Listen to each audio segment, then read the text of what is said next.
नमस्कार, बहुत बहुत स्वागत है आपका द गोपा टॉक्स में। हर यूथ के लिए सबसे इम्पॉर्टेंट चीज़ होती है उसका करियर, और इसके लिए बहुत ज़रूरी होता है सही समय पर सही गाइडेंस, और वो भी सही एक्सपर्ट के द्वारा। दोस्तों, अगर आपने हमारा पिछला एपिसोड देखा होगा जिसमें हमने बातचीत की थी कि जेईई क्वालिफाई करने के बाद कैंडिडेट्स किस तरह से जो काउंसलिंग की प्रक्रिया होती है उसमें शामिल होंगे, किन किन बातों का ध्यान रखेंगे, चॉइस फिलिंग कैसे करेंगे, क्या क्या डॉक्यूमेंट साथ में रखेंगे, तो मुझे लगता है आपको पूरी जानकारी उस वीडियो में मिल गई होगी। मुझे उम्मीद है कि हमारे इस वीडियो से आप सभी को बहुत लाभ मिला होगा। कई लोगों को अच्छे इंस्टीट्यूट्स और अच्छा ब्रांच मिल गया होगा, तो हम उन सभी को बहुत बहुत बधाई देते हैं। लेकिन साथ में उन सभी के लिए जिनका अभी तक सिलेक्शन नहीं हुआ है, एडमिशन प्रोसेस में वो नहीं आ पाए हैं, उन्हें भी निराश होने की आवश्यकता नहीं है, क्योंकि अभी भी चांस बहुत बचा है। आज हम बात करने जा रहे हैं कि लास्ट राउंड यानी कि 5th राउंड, इसके बाद जो एक स्पेशल राउंड चालू होता है उसमें किस तरह से वो एलिजिबल हो सकते हैं और किस तरह से वो इस पूरी प्रोसेस में शामिल हो सकते हैं। आज के हमारे एक्सपर्ट हैं डॉक्टर विवेक गाबा, जो कि जोसा एंड सीसैप 24 के सेंटर इंचार्ज हैं। तो चलिए उनसे मिलते हैं। नमस्कार मैम। नमस्कार विवेक गाबा जी, आपका फिर से स्वागत है हमारे इस चैनल में। हमारे जो दर्शक हैं उनको क्या जानकारी देने जा रहे हैं? जैसा हमारा पार्ट 1 आपने कहा कि पार्ट 1 जो था वो टोटली जोसा की काउंसलिंग पे आधारित था जी। ये वाला जो एपिसोड हम जो कर रहे हैं ये जो है सीसैप राउंड जिसमें स्पेशल 1 और स्पेशल 2 राउंड होने हैं उस पे बातचीत करेंगे जी। तो सबसे पहले तो ये जानना चाहेंगे कि ये जो स्पेशल राउंड जिसे हम पहले स्पॉट राउंड के नाम से जानते थे, तो इसे स्पेशल राउंड क्यों कहा जाता है और इसे कौन कंडक्ट करता है? और साथ ही साथ हम ये भी जानना चाहेंगे कि इस पूरे प्रक्रिया में कौन-कौन एलिजिबल हो सकते हैं? जो स्पेशल राउंड होने वाला है ये सेंट्रल सीट एलोकेशन बोर्ड है जिसको हम लोग सीसैप के नाम से जानते हैं। ये एमओई के अंदर ही काम करता है, मिनिस्ट्री ऑफ एजुकेशन के अंदर काम करता है। तो ये ही जो है सीसैप राउंड जो है कंडक्ट करेगा। जी, जी। और ये सीसैप राउंड में 2 राउंड होने वाले हैं जिसको स्पेशल राउंड 1 और स्पेशल राउंड 2 कहा जा रहा है। अच्छा। और स्पेशल इसलिए कहा जा रहा है क्योंकि ये वाकई में काफी स्पेशल है। जी। स्पेशल इसलिए क्योंकि अभी भी बहुत सारे एनआईटीज में अलग अलग कैटेगरीज में सीट वैकेंट है और उसको फिल करने के लिए इस राउंड को कराया जा रहा है, इसलिए स्पेशल राउंड कहा जा रहा है। डॉक्टर गाबा, इस पूरे प्रोसेस में कौन-कौन से इंस्टीट्यूट्स शामिल हो रहे हैं?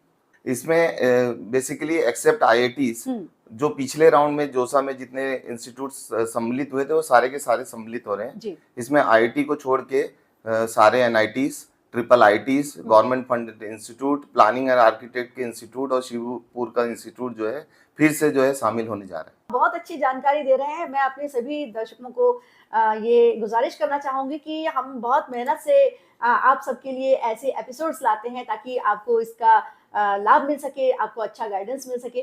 तो सपोर्ट तो बनता ही है।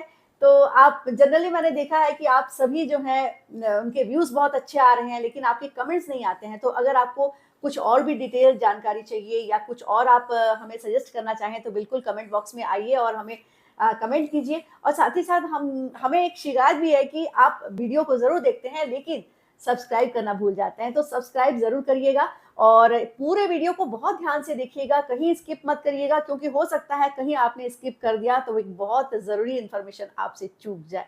विवेक गाबा जी, इस पूरे प्रोसेस में कौन-कौन एलिजिबल होंगे, कौन-कौन इस पूरे प्रोसेस में शामिल हो सकेंगे? सीसैप के जो राउंड 1 और 2 में है इसमें बहुत सारे लोगों को जो है मौका मिलने जा रहा है। पहले टाइप के लोग वो होंगे जिन्होंने जोसा में पार्टिसिपेशन करना भूल गया हो, रजिस्ट्रेशन करना भूल गया होगा, ये पहले टाइप के लोग होंगे। जी। दूसरे टाइप के कैंडिडेट होंगे जिन्होंने खुद से जो है विड्रॉ कर लिया हो। अच्छा। तीसरे टाइप के कैंडिडेट वो हो सकते हैं जो सम्मिलित तो हुए हों, रजिस्ट्रेशन कर लिया हो, लेकिन किसी तरीके से उन्होंने सीट अलॉटमेंट फी पे नहीं की हो। चौथे टाइप के कैंडिडेट ऐसे भी हो सकते हैं कि उन्होंने सीट अलॉटमेंट फी तो पे की हो, लेकिन पूरे जोसा राउंड कंप्लीट होने के बाद अभी 24 से 26 के बीच में पार्शियल एडमिशन फी पे करने का टाइम होगा, तो वो पे करना भी बहुत जरूरी है। वो लोग भी अगर चूक जाएंगे तो वो भी जो है वैकेंसी क्रिएट होगी सीसैप के लिए। अच्छा। और कुछ इस तरह के कैंडिडेट हो सकते हैं कि जो रजिस्ट्रेशन भी किए हों और पार्शियल एडमिशन फी भी पे किए हों, सारी चीज किए हों, लेकिन ड्यूरिंग दैट वेरिफिकेशन प्रोसेस जो है समहाउ जो है वो यानी कैंसल हो गया वो जी उनका। जी। ये जो कैंसिल होता है तो इसके पीछे भी क्या क्या वजह हो सकती है? कैंसल की दो तीन वजह हो सकती हैं। जी। जैसे मैंने कहा कि उसमें डॉक्यूमेंट वेरिफिकेशन होता है, तो किसी भी तरह के डॉक्यूमेंट वेरिफिकेशन के टाइम में किसी तरह की त्रुटि आने के कारण जो है हम क्यूरी रेस करते हैं, जी। और ये प्रोसेस हमने पिछले एपिसोड में भी काफी डिस्कस किया था इस पे। जी। तो अगर ऐसा होने पे हम उस पे अगर बच्चा क्यूरी का सेटिस्फैक्टरी रिप्लाई नहीं कर पाता है तो फिर उसका एडमिशन कैंसिल हो जाता है। सपोज उसके कैटेगरी ओबीसी कैटेगरी के लिए हमने उससे सर्टिफिकेट मांगा और वो ओबीसी कैटेगरी का सर्टिफिकेट समहाउ नहीं दे पाया, ऐसे केस में उसका एडमिशन जो है कैंसिल हो जाएगा। किस किस प्रकार की त्रुटियां जनरली देखने में आती है जिससे वो अपने इस पूरे प्रोसेस से बाहर हो जाते हैं?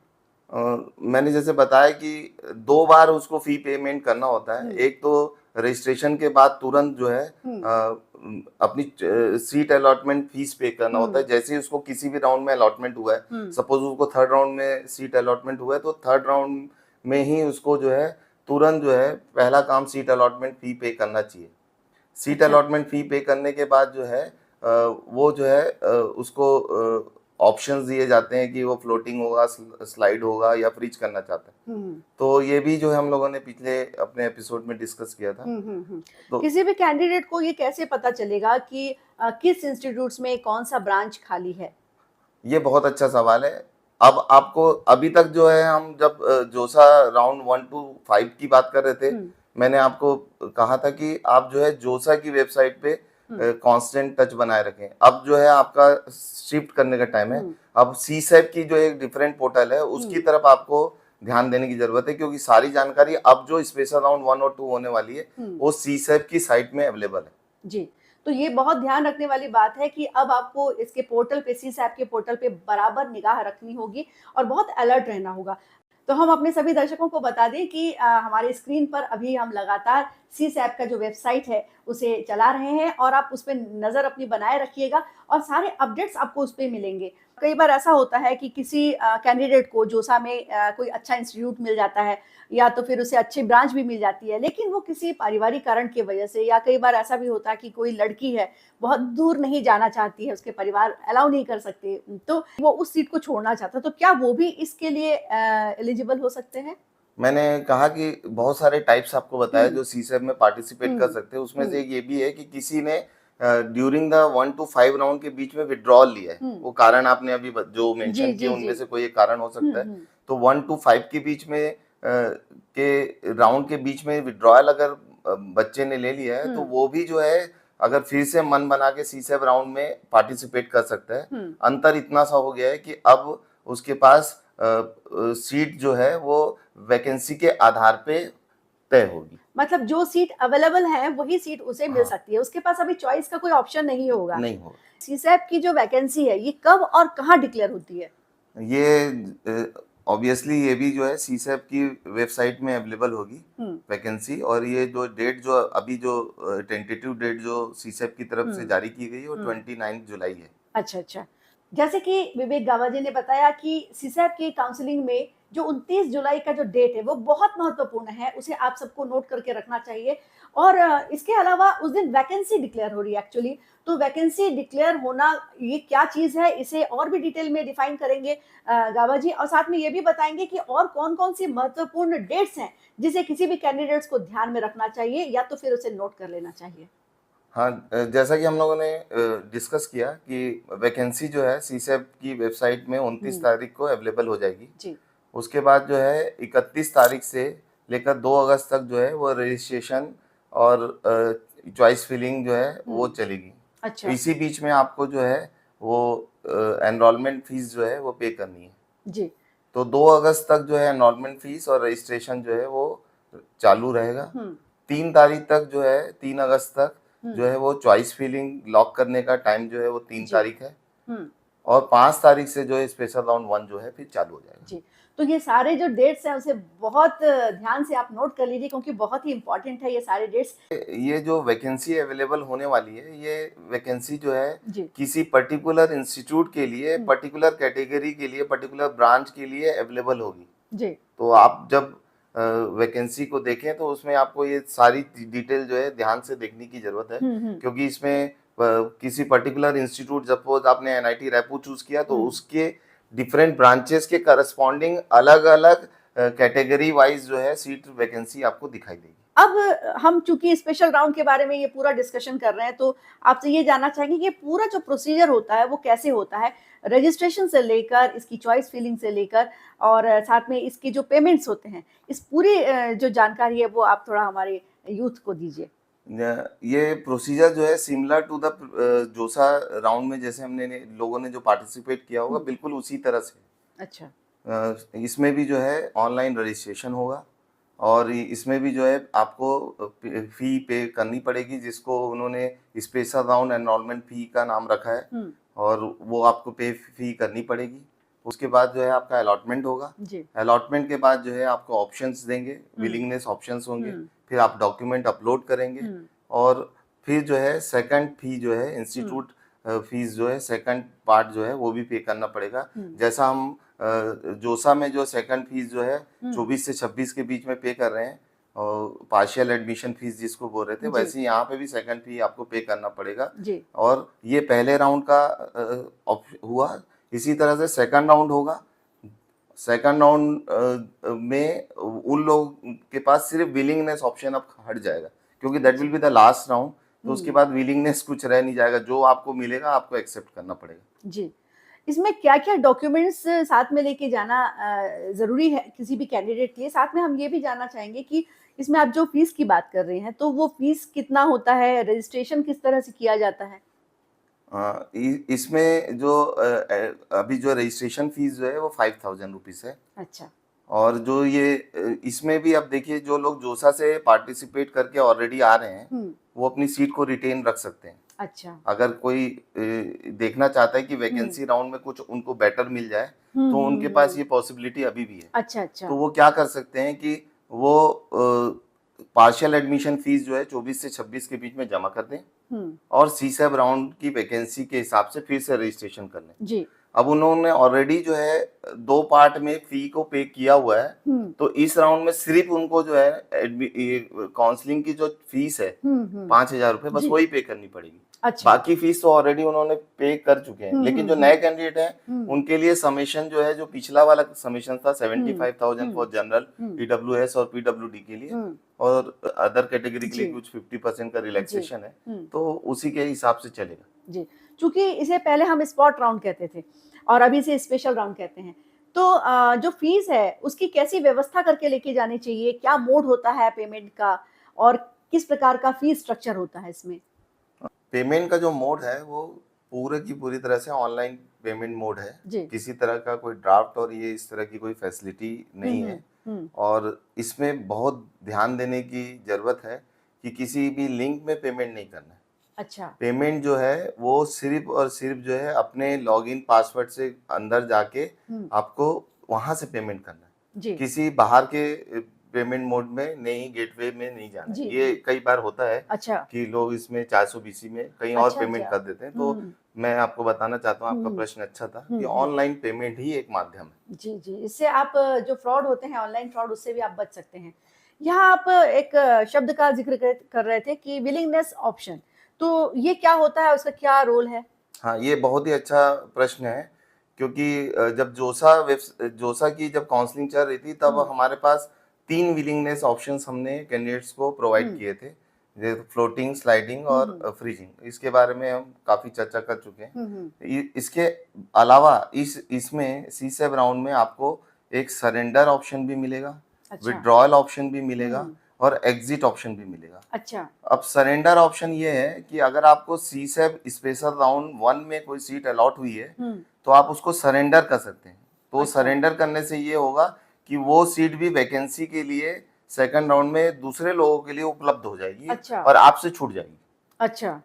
और विड्रॉल जो है वो कंप्लीट विड्रॉल है। You don't want to participate in जो सीसैब राउंड 2 एज वेल, और ये भी छोड़ना चाहते हैं और सीसैब राउंड 2 में भी पार्टिसिपेट नहीं करना चाहते हैं, तो ऐसे कैंडिडेट को विड्रॉल ऑप्शन चूज करना चाहिए। अच्छा। और एग्जिट ऑप्शन उन लोगों के लिए है जिनको सीसैब राउंड 1 में कोई भी सीट मिली नहीं है। अच्छा। और वो राउंड 2 देखना ही नहीं चाहते हैं और यहाँ पे वो एग्जिट कर सकते हैं।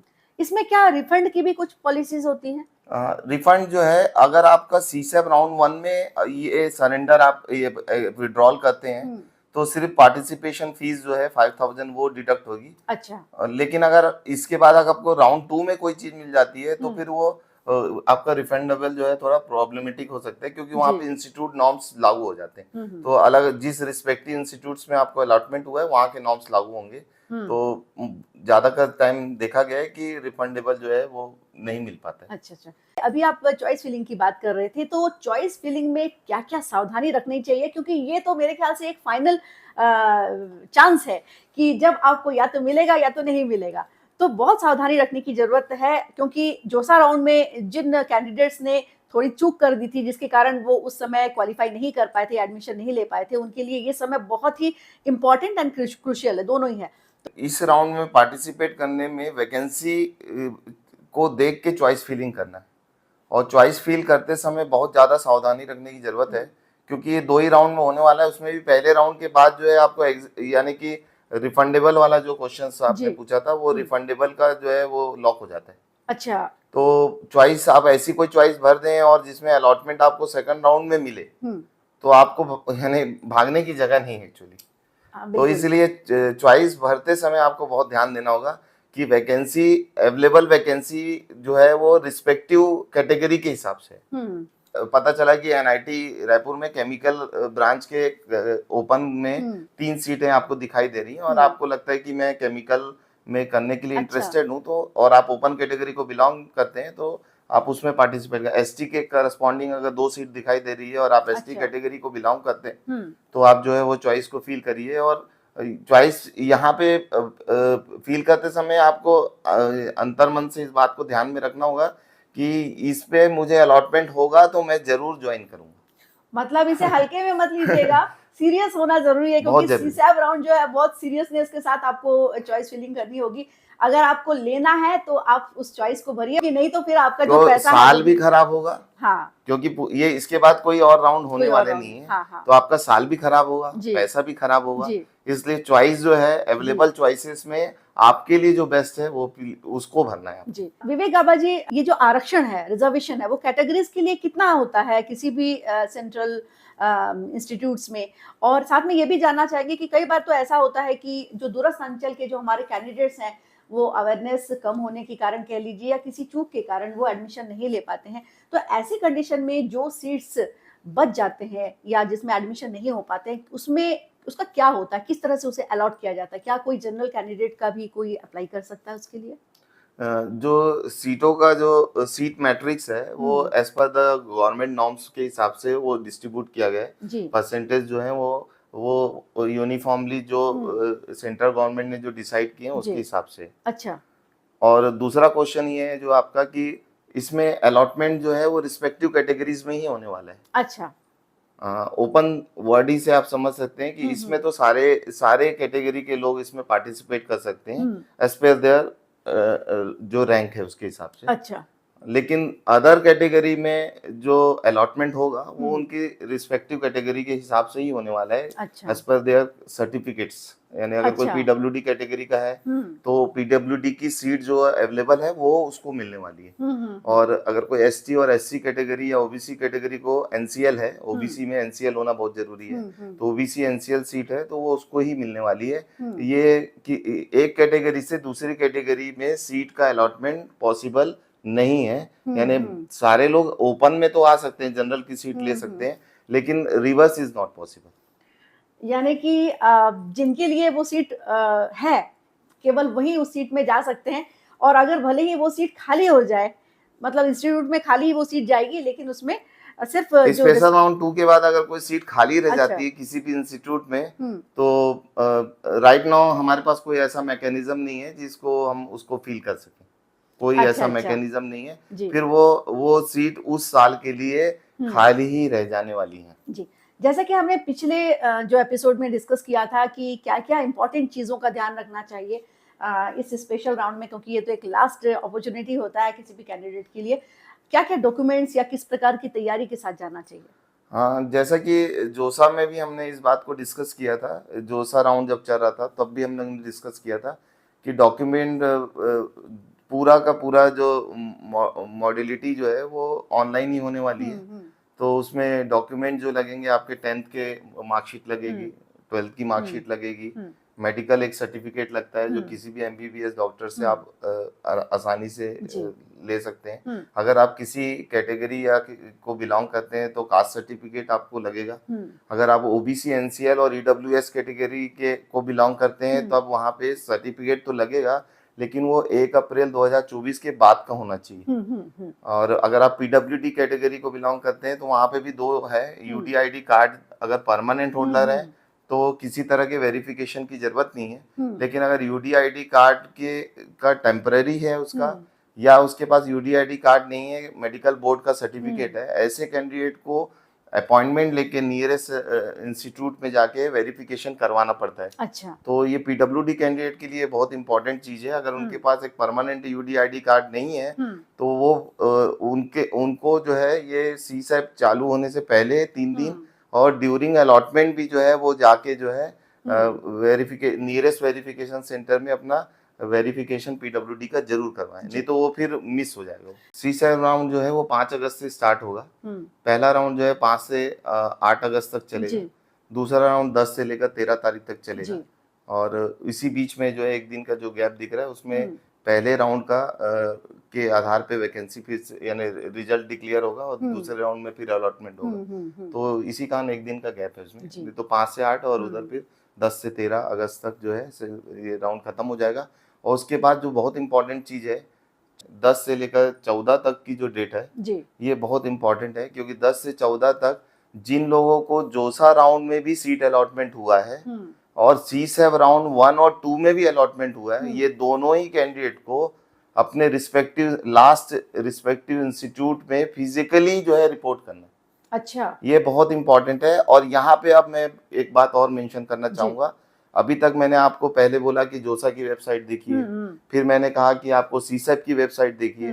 अब मैं आपको रिक्वेस्ट करता हूँ कि आप जैसे ही जो है ये 10 से 14 का समय आने लगे उससे पहले 1 वीक पहले ही आप जो है रिस्पेक्टिव इंस्टीट्यूट में जहाँ पे आपका अलॉटमेंट हो चुका है, या तो जोसा राउंड के 1 to 5 में हो चुका होगा या सीसैप के 1 या 2 में हुआ होगा, तो ये सारे लोगों को रिस्पेक्टिव इंस्टीट्यूट की वेबसाइट देखनी चाहिए, क्योंकि अब वहां पे फिजिकल एडमिशन की प्रोसीजर जो है वो दी होगी। जैसे हमारे एनआईटी रायपुर में हम लोगों ने उस 5 दिन को एक साथ रश ना हो करके उसमें अलग अलग ब्रांचेस में अलग अलग डेट को रिपोर्ट करने के लिए कहा है।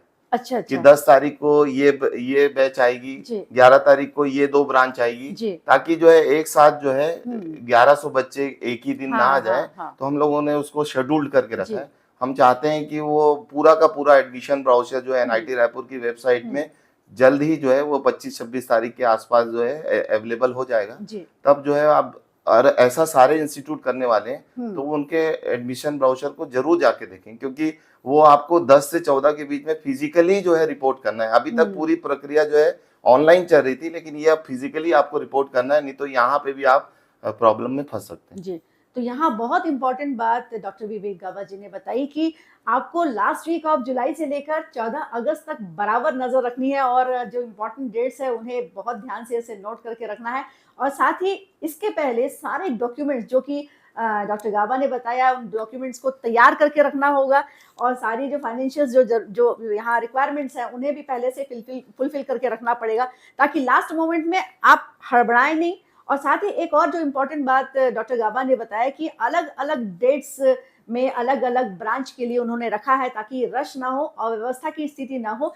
तो इसका भी जल्दी से जल्द वेबसाइट में आ जाएगा, जिसका हम अभी अपने स्क्रीन में हम उसे भी डिस्प्ले करेंगे। तो उसका ध्यान में रखते हुए आप किसी भी परेशानी से न उलझें, इसका पूरा ध्यान रखा है संस्था की ओर से। तो ये भी एक जानना चाहेंगे कि संस्था की ओर से और क्या हेल्प डेस्क या कुछ और ऐसी व्यवस्था की जा रही है ताकि कैंडिडेट्स मिसगाइड ना हो?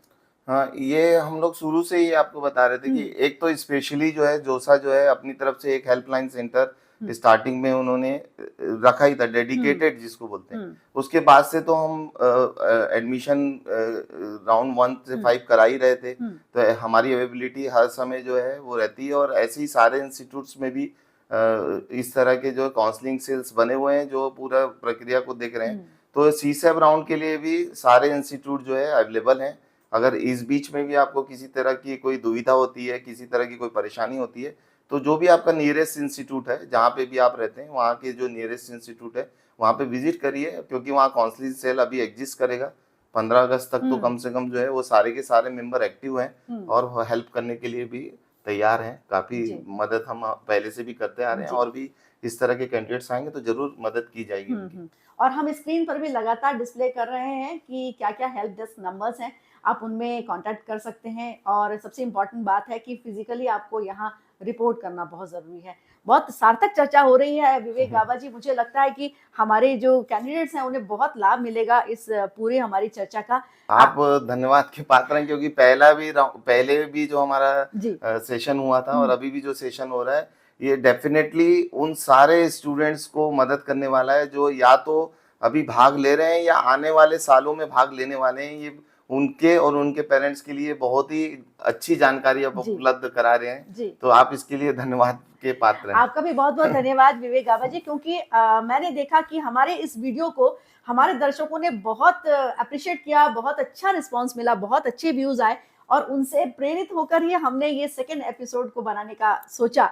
और हमें लगता है इसकी बहुत ज़रूरत है, क्योंकि ये सिर्फ हमारा जो दोनों वीडियो है सिर्फ इस सेशन में काम नहीं आएगा, बल्कि आने वाले समय में अगले साल या उसके बाद भले ही उस प्रोसीजर में थोड़ी से बदलाव आ सकते हैं, लेकिन ये उनके लिए भी बहुत लाभकारी होगा जो आने वाले समय में जेई के एग्जाम देंगे और काउंसलिंग के प्रोसीजर में शामिल होंगे, तो निश्चित रूप से उनको बहुत लाभ मिलेगा। तो जाते जाते एक बार फिर विवेक गाबा जी, आपको बहुत बहुत धन्यवाद। थैंक यू नमस्कार। Thank you ma'am. और आप सभी को खूब सारी शुभकामनाएं, और जिन लोगों का सिलेक्शन एडमिशन हो चुका है अच्छे इंस्टीट्यूट में, उनको बहुत सारी बधाई। आप हमारे साथ बने रहिए, हमें सपोर्ट करते रहिए। हमारे इस चैनल को द गोपा टॉक्स को सब्सक्राइब करिए, लाइक करिए, शेयर करिए, ताकि हम आप तक और भी कुछ महत्वपूर्ण इंफॉर्मेशन पहुंचा सके। बहुत बहुत धन्यवाद। नमस्कार।